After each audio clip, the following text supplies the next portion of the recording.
Alhamdulillah, segala puji bagi Allah Subhanahu wa Ta'ala. Kita senantiasa mensyukuri nikmatnya atas nikmat iman, Islam dan Islam, nikmat kemerdekaan atas bumi pertiwi kita yang sudah dipersembahkan oleh para pejuang dan pahlawan kita. Bersyukur juga dengan alhamdulillah kita menjadi umat baginda Nabi Muhammad SAW. Salawat dan salam kita aturkan kehadiran baginda Rasulullah. Beliau putra pada presiden terbaik, makhluk yang sangat agung, yang selalu kita sanjung-sanjung. Kita harapkan syafaatnya kelak, dan kita menginginkan hakikat cinta kita kepada Nabi, yaitu didapati dengan pengakuan Nabi kepada kita sebagai umatnya. Dengan ucapan salawat, marilah kita bersama-sama membaca salawat Allahumma sholli ala Sayyidina Muhammad. Yang saya hormati Kepala Direktur MSC Group, atau nanti jadinya banyak, segenap dewan asatidah pembina pelatih MSC baik tahfidz ataupun muntahfidz, segenap karyawan, ayah bunda, anak-anakku sekalian, anak yang sangat ganteng-ganteng dan cantik-cantik, yang soleh dan soleha, yang dirahmati dan dicintai Allah Subhanahu wa Ta'ala. Pertama, marilah kita senantiasa sedikit merendahkan hati kita sejenak untuk bersama-sama mengingat beberapa perjuangan yang telah diperjuangkan oleh Nabi kita Nabi Muhammad SAW. Kita tahu, anak-anakku sekalian beserta ayah dan bunda, Nabi kita adalah Nabi akhir zaman,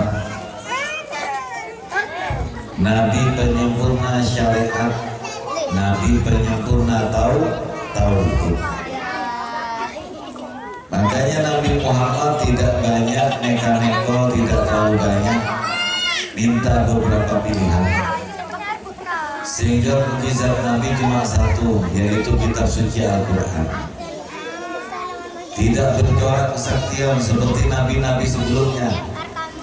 Kita tahu mukjizat Nabi Sulaiman.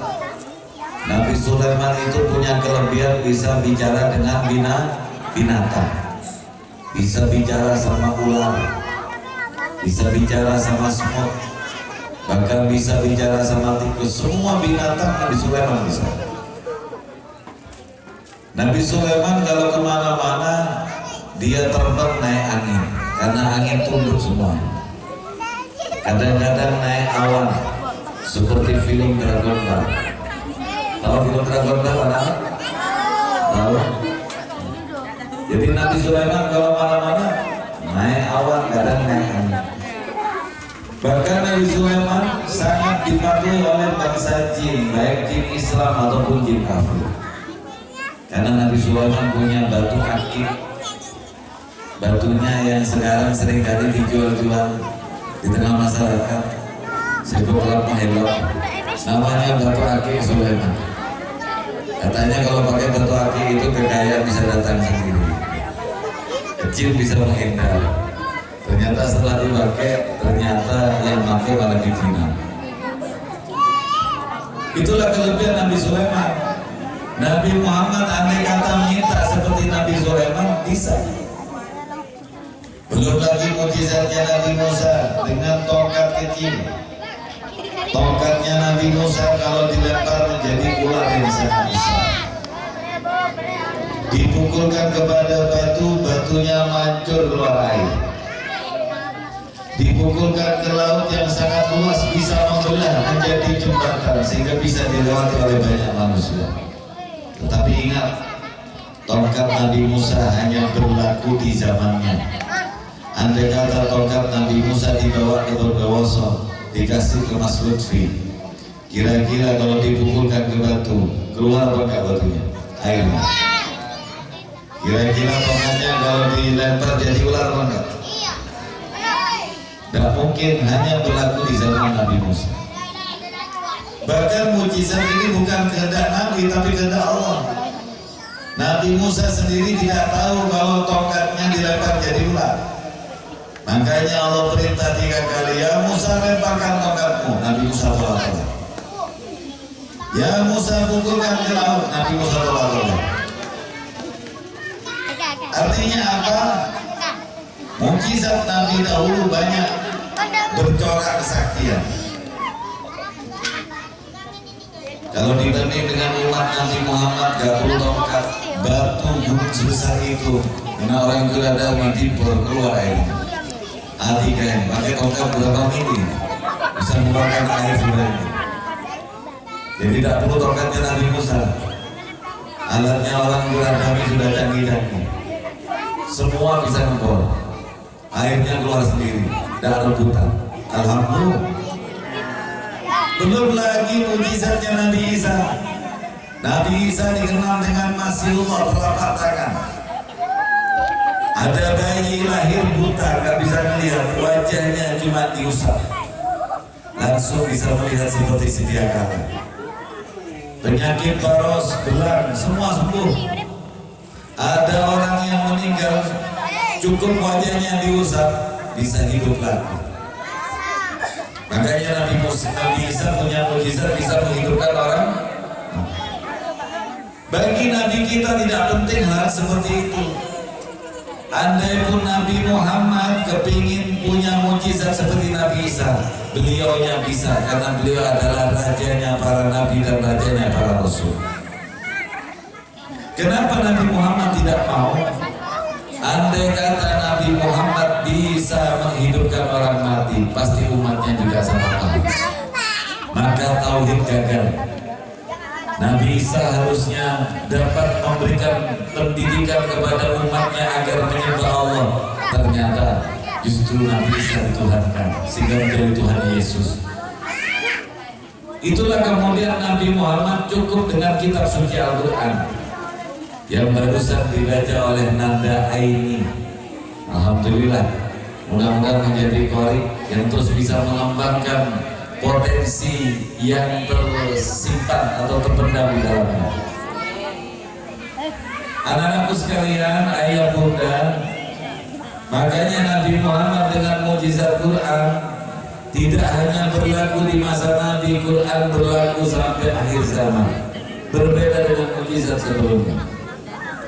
Sekarang ini orang sudah logis, makanya ilmu-ilmu perdukunan ditumpah sama pesulap merah. Karena sekarang itu pakai yang logik. Sampai nanti kalau duduk baca ini, nggak usah kerja, uangnya datang sendiri. Lucu salah kelam. Sampai kolokan ada saya datang, bagus rebutan. Sebetulnya ini mengantarkan kita dari SDM yang primitif menjadi SDM yang berkembang. Makanya sekarang yang dibangun oleh Quran, afkarukum adarukum, pikiranmu adalah takdirmu. Mas Lutfi bisa membangun ini alhamdulillah lewat dari pikiran. Ternyata pikiran yang kuat bisa mendobrak dan mewujudkan apapun. Pikiranmu adalah takdirmu. Makanya ibu-ibu jangan sampai punya pikiran yang gagak sama bapaknya anak. Papa, saya curiga Papa nanti di luar ada siapa-siapa di sana. Saya khawatir Papa ada yang lain. Justru kalau ibu berpikir seperti itu akan menjadi takdir. Hal itu akan terjadi. Makanya bapak-bapak juga sama, gak boleh punya pikiran yang aneh-aneh. Kalau abini boleh, abini aku. Pikiranmu adalah takdir. Ayah bunda ketika berpikir tentang anak ingin sekolah, ingin pandai berbahasa Inggris, ingin menghafal Quran, semua berangkat dari pikiran dan keinginan. Pikiran yang kuat dari orang tua dapat membentuk dan menjadi takdirnya anak menjadi penghafal Al-Quran.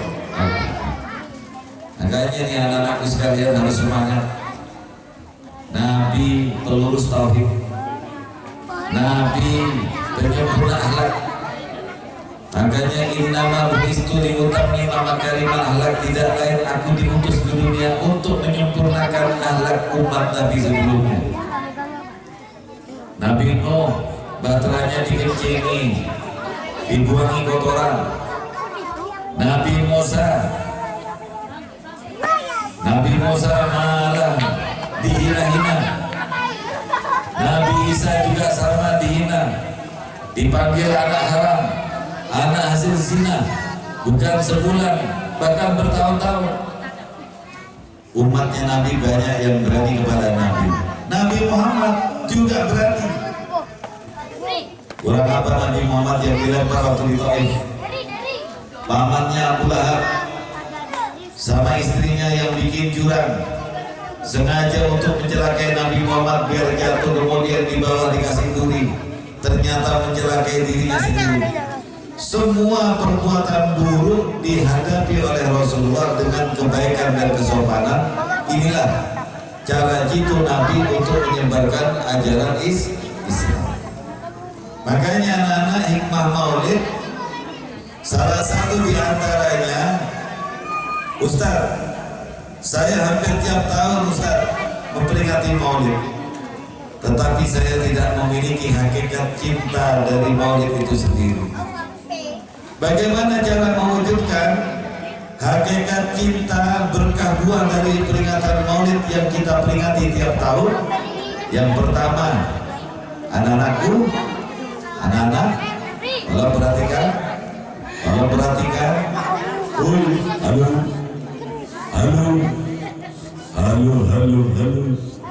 sudah, tolong perhatikan, ini yang penting. Satu, cara membuktikan cinta kita kepada Nabi lewat seperti apa? Yang bisa jawab tak kasih hadiah. Tak kasih hadiah dua. Apa? Ada sholawat, dapat hadiah kelenteng 2. Sini. Allahumma sholli ala Muhammad, Allahumma sholli ala Muhammad. Ini dibaca sholawat. Sini. Ini ambil. Ini kamu. Sini. Nah, ini kalau anak-anak kayak gini konsentrasinya baik. Tolong perhatikan baik-baik. 10 menit saja Ustaz. Nanti sebelum ditutup tak kasih pertanyaan. Yang bisa menjawab jawaban tersulit tak kasih hadiah 50.000. Nah, ayo, tolong perhatikan. Duduk yang betul. 10 menit ya. Cara mencintai Nabi yang pertama tadi, perbanyak membaca sholawat. Apa manfaatnya sholawat? A. Orang kalau berdoa tidak membaca sholawat, doanya tidak ke langit dan tidak ke bumi. B. Orang yang sholat zuhur, asar, maghrib, isya, subuh, bila lupa membaca sholawat di tahiyat akhir, dianjurkan sujud sahwi. C. Ketika nanti umat Islam sampai di pintu surga, kunci untuk membuka surga yaitu dengan cara membaca sholawat. Akan baik-baik nanti ditanya. Kalau tidak sempurna, tak kasih jeruk 1. Kalau sempurna, yang paling sulit nanti dapat hadiah 50.000. Siap-siap maju, dicatat, dihafal. Betul? Masuk Pak Eko?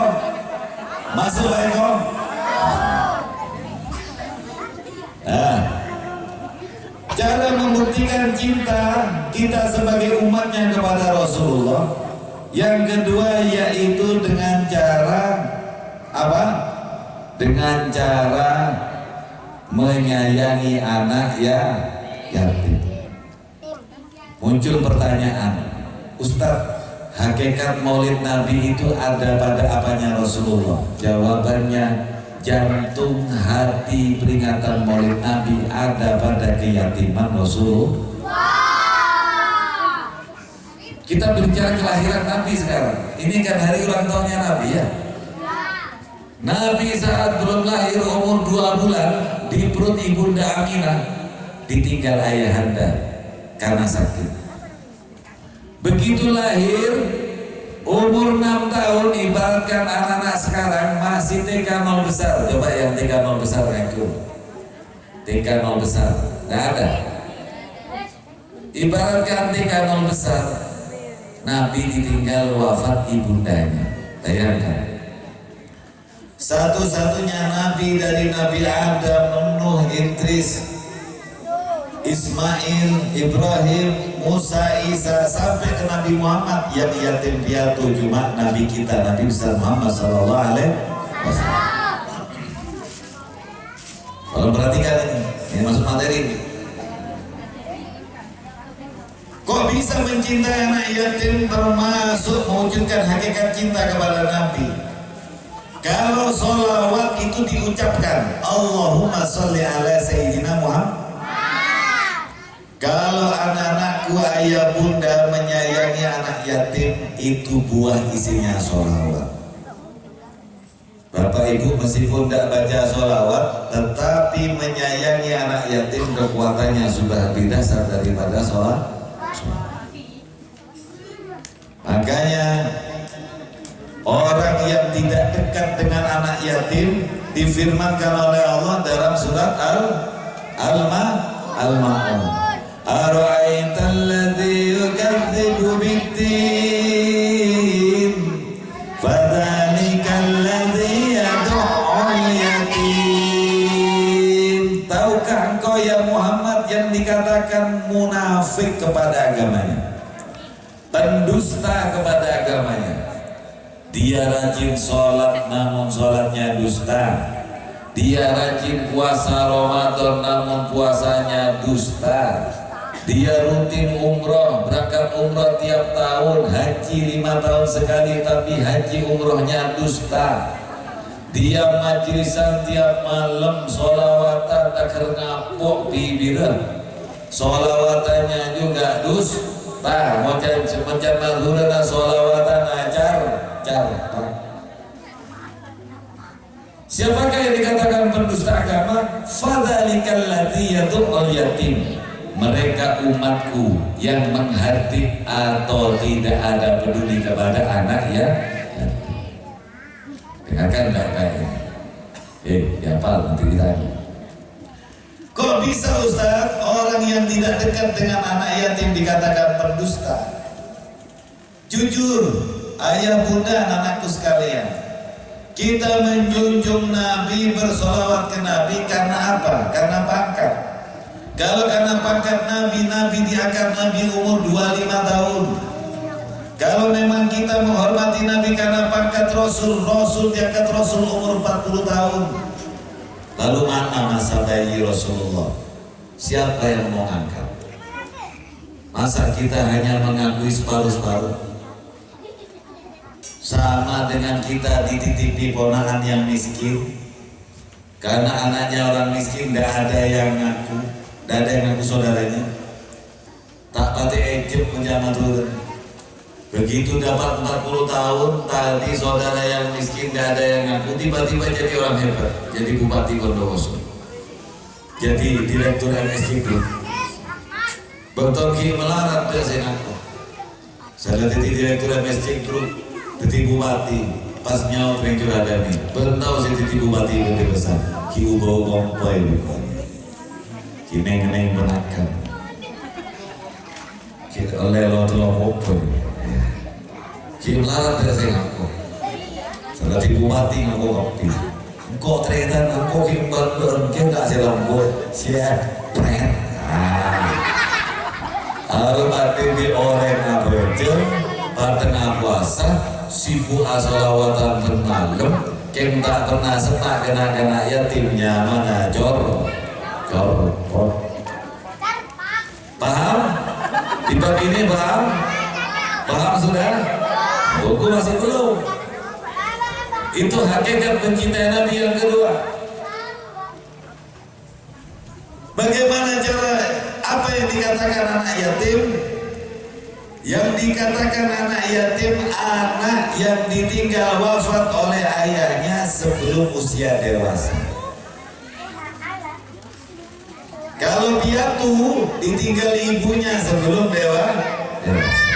Nah, ini materi, dengarkan. Kemudian bagaimana cara memperlakukan anak yatim yang diajarkan Nabi? Ada seorang pemuda datang soal kepada Nabi, ya Rasulullah, akhir-akhir ini hatiku gundah gulana, bawaanku marah-marah sampai istriku aku pukul ya Rasul. Adakah nasihat untukku ya Rasul yang membuat hatiku lembut? Ada wahai sahabat. Jika kamu melakukan 3 perkara ini, hatimu akan lembut, tenang, penuh ceria. Dan kedua, hajat istrimu, hajat anakmu, hajat suamimu, hajat apa yang dipikiran dan hatimu akan dikabul oleh Allah. Apa kata Rasulullah? 3. 1. Sayangi anak yatim. Saya doakan mudah-mudahan anakku yang soleh-soleh ini menjadi orang hebat, orang sukses. Mudah-mudahan nanti lewat tangan kalian menolong anak yatim. Yang kedua, usap rambutnya. Kalau ada anak yatim, rambutnya diusap. Tolong jangan diusap kok. Mungkin kalau kosong-kosong juga harus betul. Maksudnya diusap itu melambaikan kasih sayang. Coba saya tanya sama kalian. Kalian tiap hari sama ayah bunda diginikan terus, anakku, ayah bunda sayang sama kamu. Terus kamu nggak dikasih sama. Kamu gak dikasih sama, mau? Diusuk kepalanya tuh tapi gak pernah dikasih sama, mau? Sama orang tua? Hah? Seneng apa seneng? Seneng apa seneng? Maksudnya digusuk rambutnya itu bukti kasih sayang, ya dikasih uang saja. Dibantu ya besok ya anak yatim ya. Kalau menyenangkan anak yatim, menyenangkan Rasulullah. Kalau kamu dekat sama anak yatim, maka dustamu pada agama hilang. Ada lagi yang ketiga apa? Wa'himu min ta'amik. Kasih makanan, kasih roti, kasih air, kasih jeruk, kasih nasi yang mengenyangkan perutnya. Yang penting anak yatim Allahumma shalli ala Muhammad.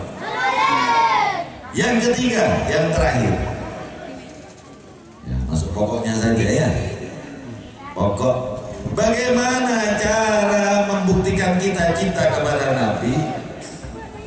Yang ketiga yaitu mengikuti apa yang dicontohkan oleh Nabi.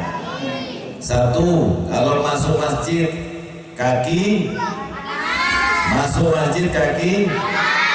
Kalau keluar dari masjid kaki, masuk WC jenting kaki, keluar dari WC jenting kaki, pakai sandal kaki, melepas sandal, pakai celana kaki, melepas celana kaki, pakai kaos bagaimana? Esropo kaki, esropo kaki. Lengan kanan, lengan kiri. Itu sunnah Nabi. Tidur, tidurnya Nabi miring ke kanan apa miring ke kiri? Terlentang apa terkurap?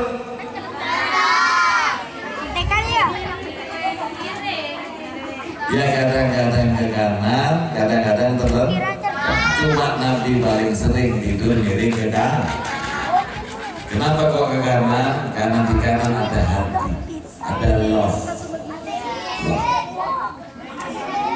Hati itu kalau disanggah akan melahirkan ketenangan. Ibu-ibu kalau kepingin anaknya penurut, tolong kalau tidur miringkan ke kanan. Bisa diperhatikan Bu ya. Kalau dimiringkan ke kiri anaknya berudret. Esok dede jadilah. Esok gede mau gagal, kita kanan teleng. Oke. Pengkong, ludrek. Boleh aja, anyaknya. biasakan ke kanan, karena di kanan ada hati. Kalau ke kiri mudah kena blunder, darah tinggi. Kenapa? Karena di sebelah kiri ada jantung, jantungnya ditekan. Makanya orang yang suka tidur miring ke kiri biasanya mudah terserang penyakit hipertensi, mudah kena serangan darah tinggi. Lama-lama nanti kena serangan jantung. Itu kalau cepat mati. Kalau matinya pelan-pelan kena stroke alias error.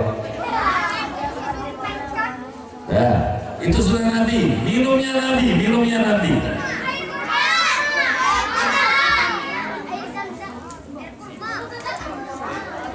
Kalau perhatikan, ini langsung contoh cara minumnya Nabi. Anggap ini sudah air kurma. Nabi kalau minum itu pakai tegukan. 1 kali minimal, kadang 3 kah, kadang 5 kah, pokoknya ganjil. Sebelum minum baca bismillah, bismillahirrahmanirrahim. Berhenti, alhamdulillah. 1 kali, ya 3 kali, bismillahirrahmanirrahim.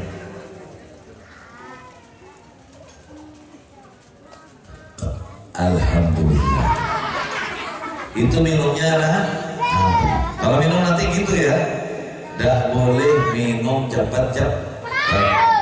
Yang tidak diajarkan Nabi ini bukan ajaran Nabi, Minum seperti ini jangan dicontoh ya. Ini Ustadz mencontohkan minuman yang nggak disukai Nabi atau minumannya setan. Ini contohnya, minumannya yang bukan dicontohkan Nabi. Yang dicontohkan Nabi barusan ya. Ini yang bukan contohkan Nabi.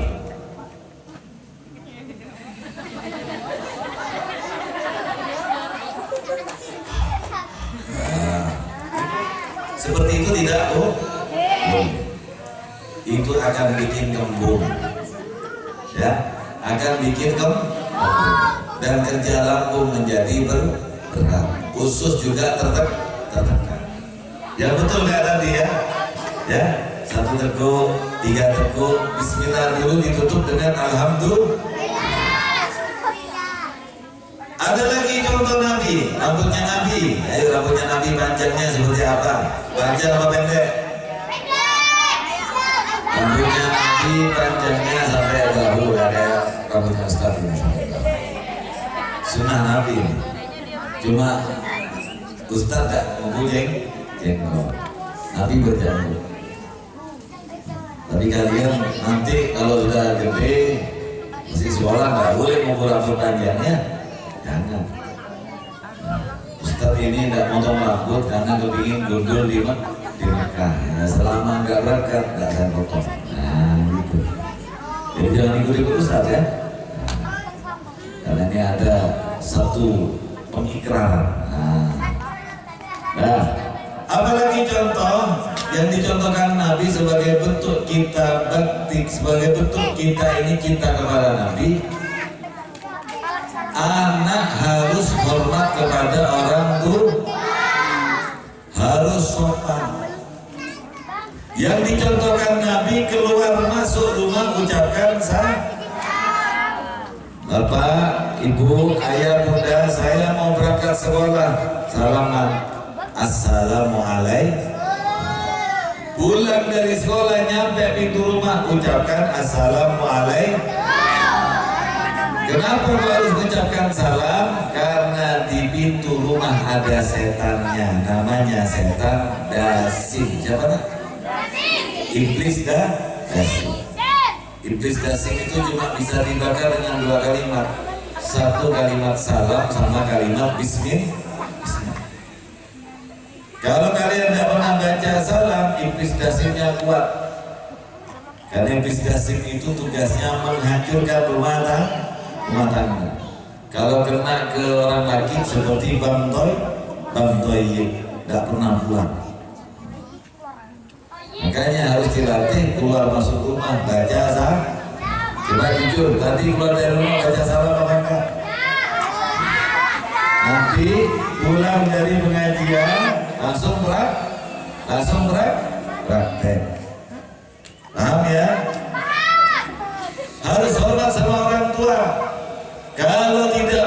berbakti pada orang tua, besok kalau mau meninggal tidak bisa mengucapkan la ilaha illallah. Ya, seperti sahabat Alqamah, karena durhaka sama ibunya, Alqamah ucapkan la ilaha illallah. Apa katanya Alqamah? Alqamah la ilaha illallah, katanya Alqamah.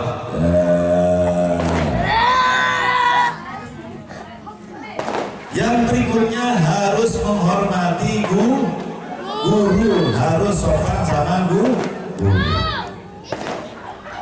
Saya kira anak-anak itu tentang adab-adab Nabi sebetulnya masih banyak, ya, karena ini yang terima juga masih anak-anak. Yang penting masuk, ya. Ketimbang tidak masuk sama sekali. Dan Ustaz sebelum tutup, pertanyaan pertama, hadiah jeruk 1. Hadiah jeruk 1. Sebutkan tadi 3 manfaat sholawat. Apa saja sholawat?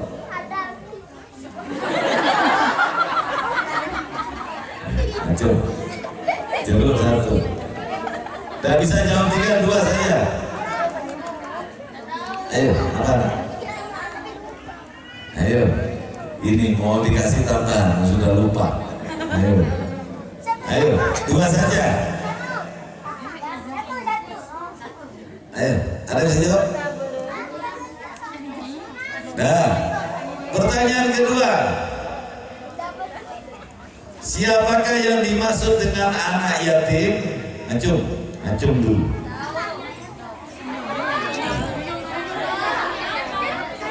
Ya, ayo, yang berani. Meskipun salah tidak apa-apa.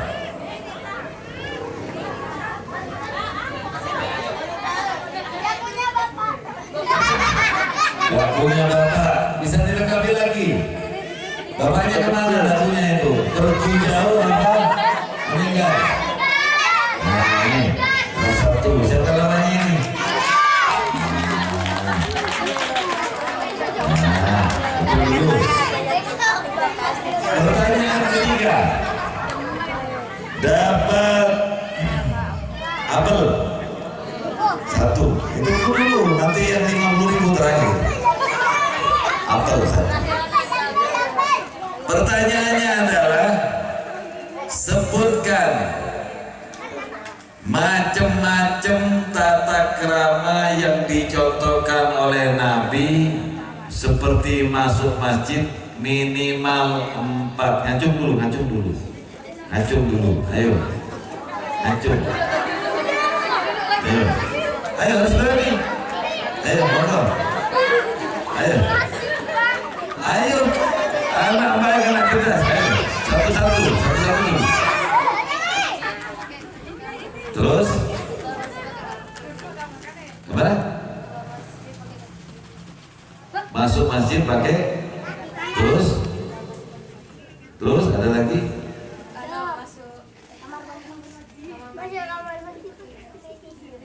Ya, terus 2, ketiga.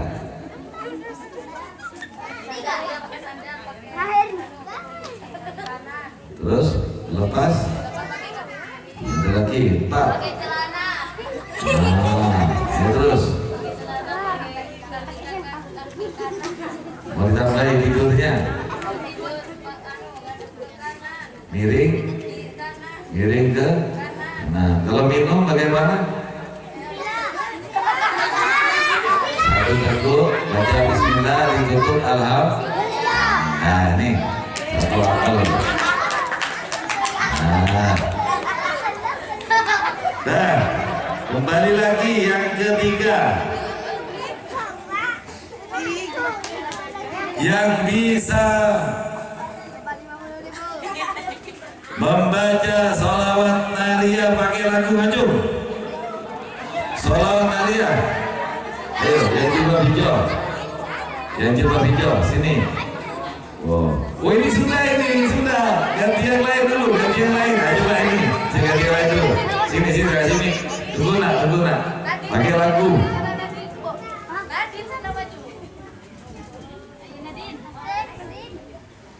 Allahumma sholli sholatan kamilatan wa sallim salaman taman ala sayyidina Muhammadin alladzi tanhalu bihi al-uqadu wa tafariju bihi qurabu wa tuqadu wa iju wa tunalu bihi raghaibu wa husnul khawatimi wa yustasqal qamamu biwajil karim wa ala alihi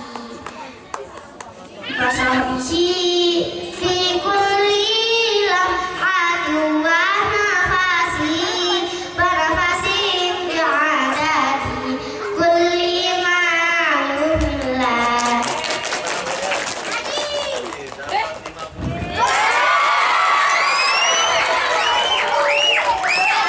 Ayo terakhir yang hafal tak kasih 100.000.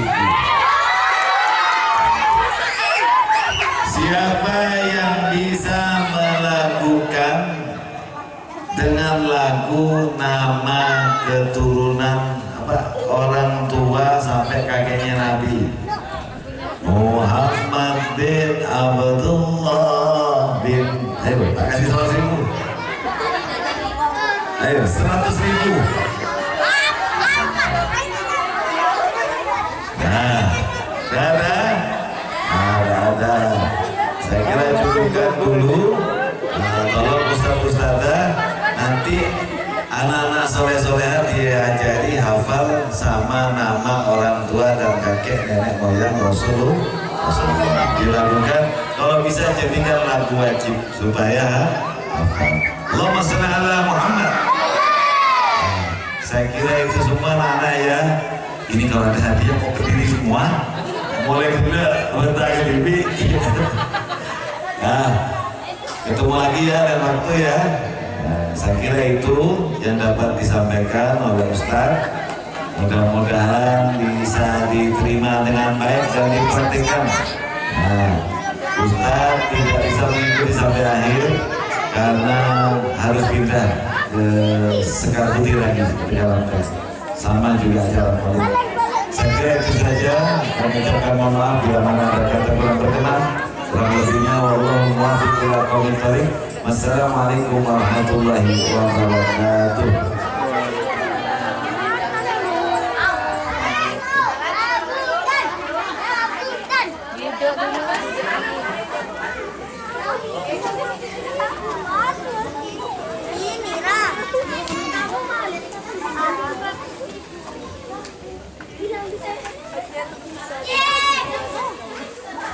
Enak.